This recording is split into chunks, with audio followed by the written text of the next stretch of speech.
안녕하세요. 성악가 테너 강래우입니다.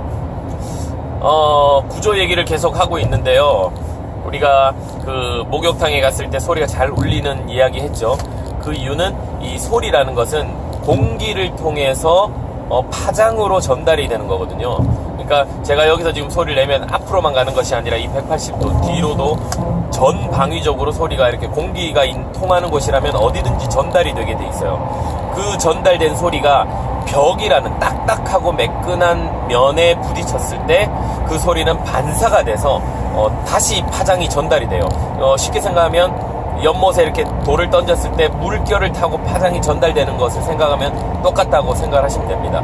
그렇게 360도 전방위로 이 소리가 발생이 된 소리가 전달이 됐다가 벽을 통해서 다시 이쪽으로 전달이 되면서 여러 그 사방에서 소리들이 전달이 되면서 이게 증폭이 되는 역할을 하거든요. 그러면 소리가 커지겠죠. 그리고 울림들이 잔향이라고 그러죠. 잔향. 왜 리벌브라고 또 얘기를 하는데 아 하고 끝나는 것이 메아리 같은 효과들이 계속해서 생기면서 그 소리들을 서로 증폭이 되고 울림이 풍성하게 되는 역할을 하게 되는데 그 확성기라고 제가 표현을 하자면 확성기, 증폭기 뭐 이렇게 얘기를 할 수 있죠. 그 확성기 역할을 하는 그 기능을 하는 구조가요, 우리 얼굴 안에 다 들어있다는 거예요. 성대에서 그냥 소리만 만들어내서 앞으로 전달시키는 것이 아니라 그건 1차적인 소리의 생성이고요. 이 생성된 소리가 입 앞을 통해서 나갈 때 딱딱한 공간을 통해서 증폭이 돼서 나가게 하나님께서 그렇게 우리 인간을 만들어 놓으셨어요. 그 공간이 바로 구강과 비강입니다. 그래서 딱딱한 공간을 울려서 소리를 증폭을 시키는데요. 비강은 안에 어떻게 되어 있냐면 이 뼈로 되어 있는 공간이에요. 뼈로 되어 있죠. 비강 안에는 뼈로 되어 있습니다. 아주 큰 공간이 있어요. 어떤 이비인후과 의사가 나와서 TV에서 이렇게 얘기를 하는 걸 제가 직접 들었어요. 라는 조물주가 있었다면 왜 비강을 만들었는지 자기는 이해를 할 수가 없다라는 거예요. 그 비강을 통해서 여러가지 염증, 알러지, 질환들, 비염, 충농증 같은 것들이 생기기 때문에 이 기능은 사실은 필요 없는 공간인데 왜 이 공간을 만들어놨는지 이해를 할 수 없다라고 얘기를 하는 걸 제가 직접 들었어요. 그분은 이 발성적인 측면을 전혀 이해를 하고 얘기를 하시는 게 아니었죠. 이 사실 비강이라는 공간은 이 소리의 울림을 만들어내는 울림판, 증폭기, 확성기 역할을 하는 공간이에요. 딱딱한 공간에 소리가 들어가서 이 딱딱한 뼈를 울려서 소리를 만들어내는 것이죠. 그렇다면 구강이라는 공간도 있죠. 구강도 아주 딱딱한 구조들이 많이 있습니다. 이빨들이 아주 많고요. 그리고 이 입천장 쪽에 경구개라고 그러죠. 딱딱한 그 뼈로 되어 있죠. 그래서 입도 충분히 좋은 울림을 만들어낼 수 있는 조건이 있어요. 그런데 비강과 구강의 차이는 뭐냐면 구강은 이렇게 움직이는 공간이에요. 그죠? 우리가 이렇게 발음을 하면서 많이 움직일 수 있고요. 그리고 딱딱한 구조들만 있는 것이 아니라 흐물흐물한 물컹한 구조들도 많이 있죠. 혀가 있죠. 일단 대표적으로 혀가 있고요. 그 안쪽에 보면 연구개라고 하는데 연구개 목젖 있는 부분은 아주 물렁물렁하죠. 그런 물렁물렁한 구조와 딱딱한 이빨과 경구개 등의 구조가 혼합되어 있는 공간이고요. 구강은. 비강은 오직 딱딱한 뼈로만 둘러싸여 있는 공간입니다. 그리고 중요한 것은 내가 어떻게 움직일 수 있는 공간이 아니에요. 그냥 고정되어 있는 공간이에요. 비강은. 이 비강과 구강의 역할에 대해서 우리가 정말 제대로 깨달아야 벨칸토를 이해를 할 수 있는데요. 쉽게 얘기를 하면 비강은 발성기관이고요. 구강은 발음기관입니다. 이 역할이 정확하게 구분이 될 때 우리는 벨칸토를 명료하게 아주 이해를 할 수가 있어요. 구강 공명의 아주 특징들이 있습니다. 구강을 사용해서 소리를 내게 되면 소리가 아주 부드럽고요. 구강보다 딱딱한 것만 울리는 것보다는 아무래도 훨씬 더 부드러운 소리가 나겠죠. 물렁물렁한 부분이 있으니까.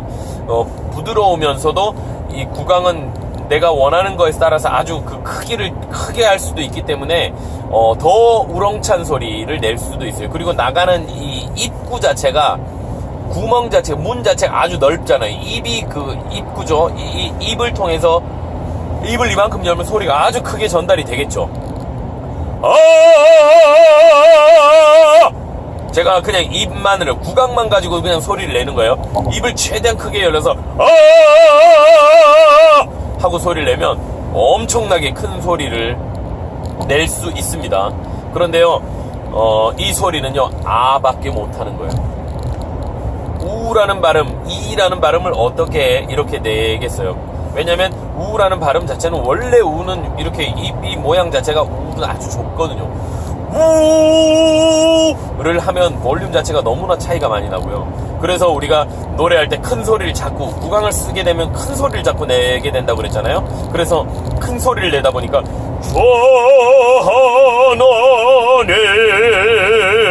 하나님 이렇게 이 공간을 자꾸 크게 만들게 되면 그러다 보면 가장 큰 문제는 발음이 명료하지가 않다는 거예요. 주 하나님이라는 발음을 해야 되는데 구강 공명을 쓰다 보면 저가 되죠. 주 하나님 이게 잘 안 돼요. 하다 보면 자꾸 그렇게 돼요. 저도 구강 공명을 아주 많이 쓰던 바리톤이었기 때문에 제가 이야기할 수 있습니다. 이 구강 공명을 자꾸 쓰다 보면 소리가 부드럽고 따뜻하고 뭔가 이 독특한 멋있는 이 음색이 나오긴 하지만 명료한 발음에서 일단 문제가 생기게 돼요.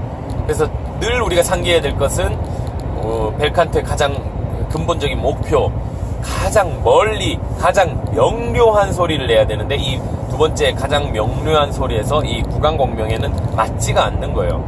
그래서 자꾸 구강 공명을 쓰다 보면 또 다른 문제가 뭐냐면 성대를 상하게 만듭니다. 컨트롤이 안 되는 거예요. 소리에 내가 자꾸 흥분을 하면 큰 소리를 내게 되니까 내가 낼 수 있는 용량을 넘어선 소리를 자꾸 내게 됩니다. 그러다 보면 목이 상하게 되죠. 우리 스피커를 예로 들어서 생각을 해보면 스피커는 다 고유한 그 용량이 있죠.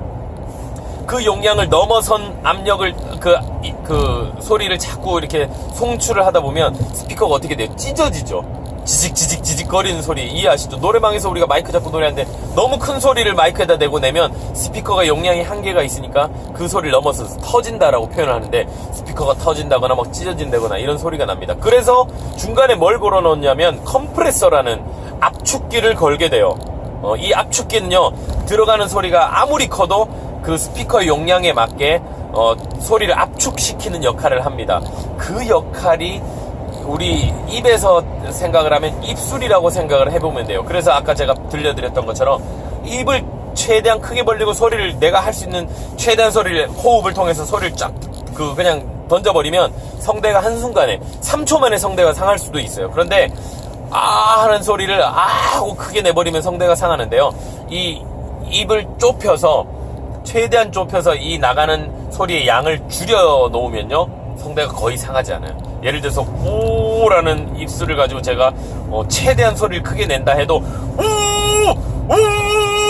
하는 이렇게 최대한 아무리 제가 그 호흡을 가지고 소리를 크게 낸다 해도 여기가 이 병목 현상처럼 소리를 압축을 시켜 놓으면 성대에 크게 무리가 가지 않을 수 있습니다.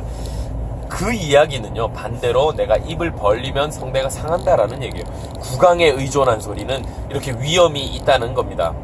그리고 발음이 명료하지 않다. 이거는 아주 큰 단점이죠. 구강 공명이. 그런데 우리는 노래는요, 가사가 있는 음악이잖아요. 가사를 전달을 해야 되는데 명료하지 않은 구강의 어떤 음색, 멋있는 음색에만 의존해서 노래를 하게 할 수는 없어요. 그냥 뭐 음반을 통해서라든지 뭐 멋있는 분위기만 가지고는 노래할 수 있지만 실제로 오페라를 한다거나 2시간짜리를 극을 한다 그러면 뮤지컬 같은 경우 대표적이죠. 뮤지컬이 오히려 그 오페라보다 훨씬 더 정확한 소리를 낼 수 있는 이유는 그 마이크를 통해서 소리의 크기에 집중하지 않고 명료함에 집중을 했기 때문에 오히려 더 명료한 소리가 나는 것. 사용하는